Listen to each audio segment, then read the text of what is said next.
Bismillahirrahmanirrahim.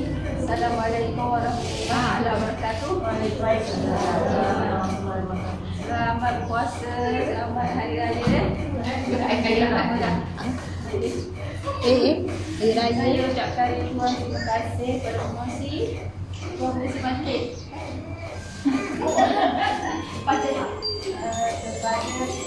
Sia KV hari ini, sahabat-sahabat yang datang meriahkan majlis hari ini. Saya amat menghargai kehadiran sahabat dan anak-anak yang datang ini semata-mata untuk menjadikan majlis ini satu majlis yang sebagai kenanganlah untuk tahun ini sempena Ramadan tahun 2020.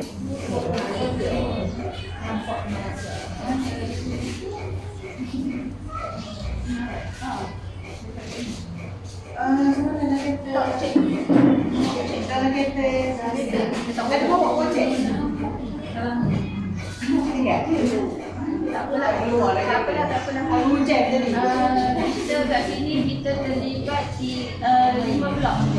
Ada blok Sega tak? Blok Sega ada? Cukup? Tak cukup? Blok tu? Blok tu ada? Tak ada? Blok Tersam ada 7 orang lagi tak datang. Batu Talam, Dah Bandar. Bandar ada? Bandar ada. Macam Tok Macam. Tok Macam ada tak? Ada. Tak ada. Tak cukup 3 orang. Yang itu 2 orang. Anak kot, kita lagi tak ambil. On the way kot, on the way. Semoga majlis hari ini kita diberkati Allah Subhanahu Wa Taala, dan saya doakan semua ini dapat jadikan ingat sepanjang kita bersama. Dan sumbangan kita hari ini taklah banyak, sikit je, tapi bila boleh-bolehnya dapatlah membantu sikit untuk anak, untuk pembelajaran harian ataupun persiapan hari raya. Saya sudahilah dengan Assalamualaikum. Terima kasih diucapkan kepada ada diteruskan lagi dengan pemberian sumbangan. Perempuan menerusi bersama PPC untuk menyampaikan sumbangan.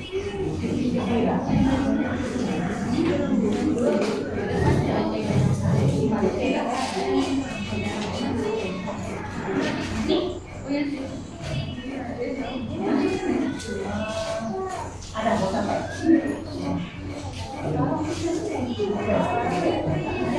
Jemput Muhammad Irfan Naufal bin Sabri dari Blok Dok.